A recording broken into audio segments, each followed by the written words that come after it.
Hey, what's up everybody? Ini Miki dari Pangan Lestari as a beverage advisor. Welcome to Ngopi, ngobrolin kopi dan inovasi. Oke, kali ini kita bakalan buat Mont Blanc. Tapi sebelum kita buat Mont Blancnya, kita bakalan buat si cold brew-nya dengan dua versi. Versi rumahan dengan versi pakai alat cold brew-nya. Oke, kita mulai dari yang versi rumahan dulu deh. Jadi kalau versi rumahan kan jadi lebih murah dan lebih mudah untuk dibuatnya. Kalau di kita sendiri biasa kita pakainya 100 gram kopi yang udah di grind dengan ukuran medium. Untuk beansnya kali ini yang kita pakai tuh ini Pangan Lestari Blend. Dia full Arabica dengan proses pasca panen wash. Ketinggiannya di 1400 sampai 1600 mdpl. Kopi ini bakalan ngasilin rasa yang fruity, high acidity, dan very sweetness.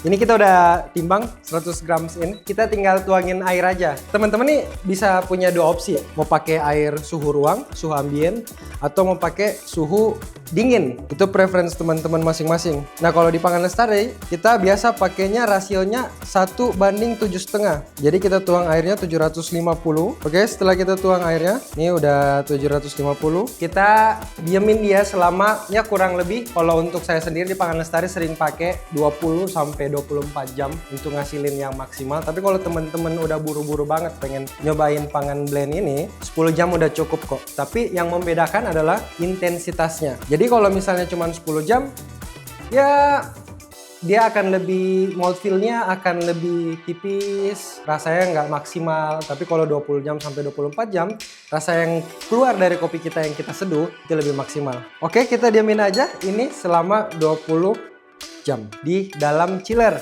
Nah, karena kita sudah prep, ini hasil dari 20 jam itu. Kopinya udah di brew pakai air yang suhu ambien dan kita diamin selama semalaman 24 jam lah. Oke, kita lanjut ke pakai alat dripnya. Ini dia lebih mudah sih sebenarnya, karena dia udah punya saringan kayak gini. Jadi kita tinggal masukin aja kopinya. Kita pakai 100 gram juga.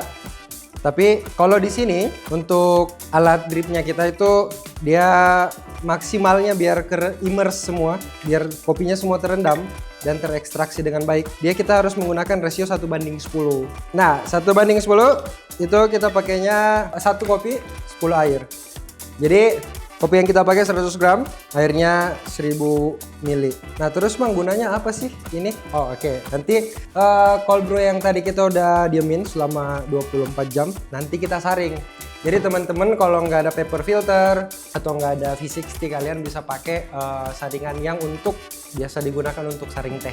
Nah, kalau yang masih bingung juga cold brew itu sebenarnya apaan sih? Ya seperti namanya, cold brew itu kopi yang diseduh dengan air yang dingin.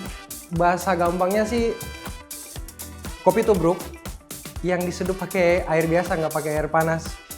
Tren kayak gini pernah viral di 8 atau 5 tahun yang lalu. Tapi untuk membuat Mont Blanc saya lebih prefer pakai cold brew karena mouthfeel-nya lebih enak dan lebih oke, dan cost-nya lebih murah. Oke everybody, ini udah 1000 gram. Airnya udah 1:10. Next kita bakalan menu kita yang tadi kita udah fermentasi selama 20 jam menggunakan paper filter sama V60. Tujuannya untuk memisahkan ampas kopi sama si liquid kopinya tersebut. Jadi teman-teman lebih enjoyable untuk dinikmati di rumah sama mungkin sama beberapa sirup atau jus. Nah, ini bagian paling yang saya suka karena bagian paling satisfying bagi home brewer atau teman-teman yang suka buat kopi, karena kita bisa ngeliatin kopi kita ngedrip pelan-pelan ke bawah. Nah, itu best partnya sih. Nah, nih cold brew-nya udah jadi nih guys. Ini versi rumahan sama pakai cold brew maker. Selanjutnya kita bakalan bikin Mont Blanc yang tadi kita janjiin di awal. Oke, pertama-tama kita tuang si cold brew yang udah kita siapin sebanyak 400, karena saya bakalan bikin 2. Nah, jadi satu porsi kita bakalan bikin di 200 ml. Tujuannya kenapa saya pakai 200 ml per porsi? Biar kita nggak nambahin ingredient air lagi. Jadi rasanya tetap bold dan menjaga rasa manis dari si Mont Blanc-nya kita. Oke, cold brew-nya udah masuk. Kita bakalan pakai cuman 2 flavor doang nih dari Da Vinci Gourmet. Nah, flavor yang pertama kita pakai Da Vinci Gourmet Dry Bitter Orange. Sini saya akan pakai 40 ml aja untuk ngasih aromatic orange untuk Mont Blanc kita. Oke, sekarang kita bakalan stir liquid untuk Mont Blanc kita. Oke, untuk liquidnya kita sisihkan dulu. Next, kita bakalan buat untuk whipping creamnya. Nah, whipping cream kali ini saya akan menggunakan Everwhip sebanyak 100 gram. Dia whipped cream non dairy, jadi gampang banget diaplikasiin untuk buat Mont Blanc lucu, minuman-minuman lucu yang lainnya. Ini enak banget. Terus kita bakalan tuangin Da Vinci Toffee Nut sebanyak 10 ml untuk ngasih aroma sweet pada krim Mont Blanc kita. Dan kita bakalan shake untuk mengaerasi atau mengisi foam ke dalam krim kita. Kenapa kita nggak pakai frother? Jadi untuk whipped cream Everwhip ini karena dia non dairy, dia udah gampang banget untuk ngembang dan rasanya udah manis. Nah, kalau di frother dia bakalan ngasih two experience. Nah, ini faktanya nih friends. Kalau teman-teman di rumah mau cobain di shake, itu bakalan ngasih body yang lebih sweet, lebih high ketika minum Mont Blanc ini. Jadi langsung 2 layer. Kalau misalnya teman-teman frother, kadang whipnya terlalu tebal, jadi agak susah dapat bottom layernya. So, itu tips and tricks dari saya. Saja kita taruh ice cubes ya, secukupnya aja ke dalam gelas yang kita udah siapkan. Alright.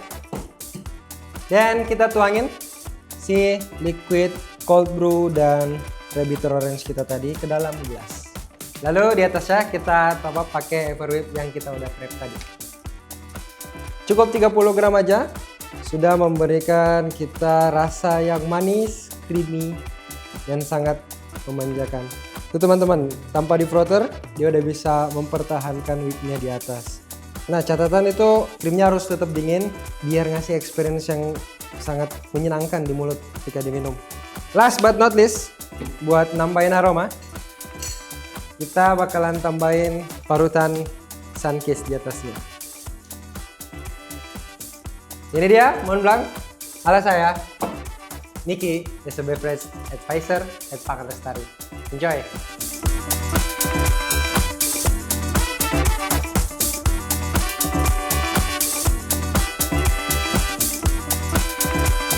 Oke, ini dia Mont Blanc kita, udah jadi. Kita langsung cobain aja kali ya.